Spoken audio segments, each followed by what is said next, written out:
Hey there guys, just out doing some work on the bike at the moment. Today we're going to be changing the front brake pads.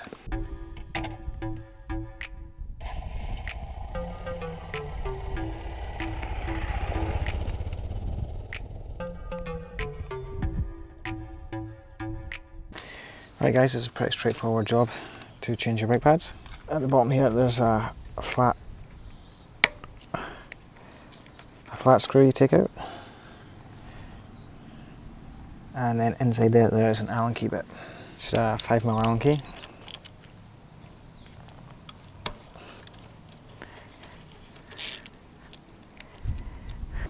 Just slacken it off, and then I'm just going to remove the caliper as well.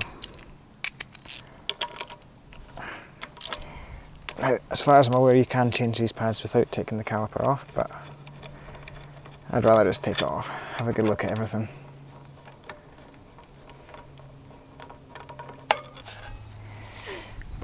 With the caliper off, I'll just take out the Allen key bolt, which removes the lower pin for the brake pads, and you just want to pull that right out.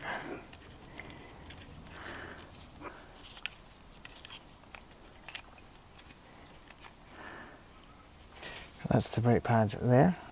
As you see, there's still a tiny wee bit of meat left on them. Really not much. I've got EBC brake pads. I picked these up from Adventure Bike Australia. I can't quite remember how much I paid for them, but I'll flash it above. If you can compare them, there is quite a big difference there in thickness.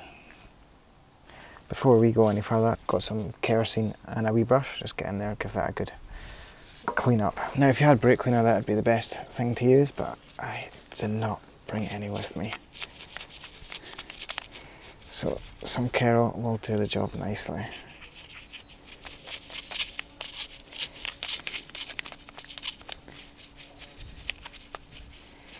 And take your wee pin, and I've just got some Scotch pad here. Just going to give that a good wee clean up here. Get it nice and shiny. Right, so I'm just going to crack the bleed nipple open, and then we'll push the pistons back.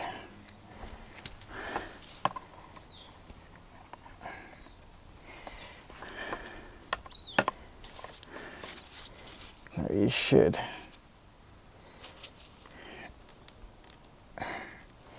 be able to do this just with your fingers when the bleed nipple's open like that. Let's then back all the way, and just quickly nip it up. If you can't push your pistons back in by hand, it may be worth looking at getting a seal kit for them, because the chances are the pistons will be rusty. One last thing to check before you rebuild it is just check this piece here slides. It should slide easy. If this doesn't slide, it will cause uneven wear on your brake pads. Because you've only got two pistons on one side and none on the other, when the pistons push on the pad, this slides out and causes even pressure on both brake pads.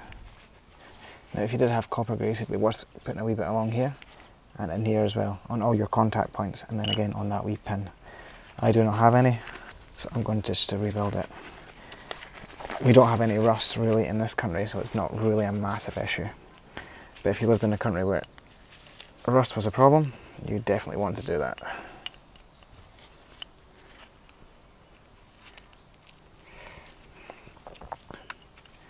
So just get your brake pads sitting in there.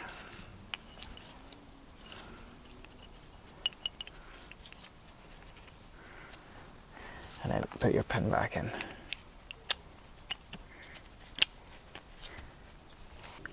It'd help if you put the pin in the right way.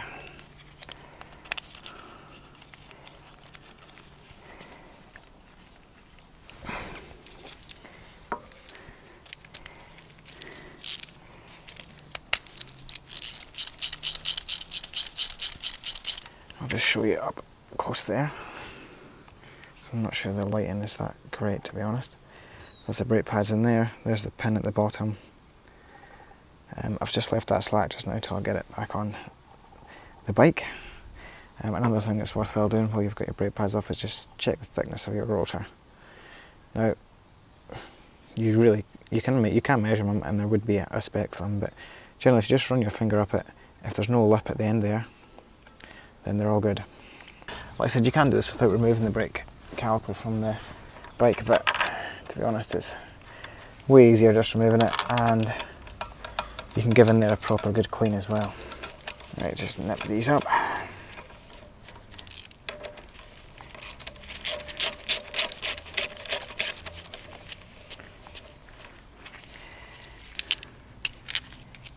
Don't go mega tight on these, they are just 8mm bolts. Just a wee nip. We'll do it. And we'll just check this, tighten up this pin. Again, just a tiny wee nip on that. And then you can put the wee blanking plug in.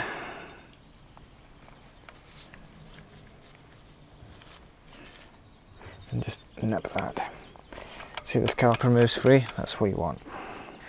Now before you go anywhere, just pump up your brake lever.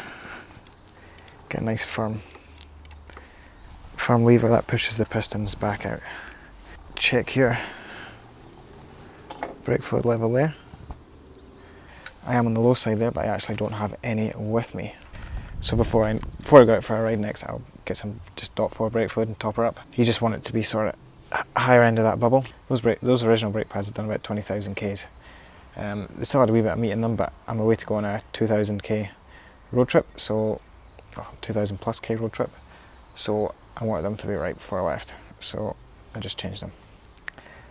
So anyway guys, I'll top up that brake fluid before I head out next time, and in the meantime I'll catch you all in the next video. Thanks for watching guys, catch you later.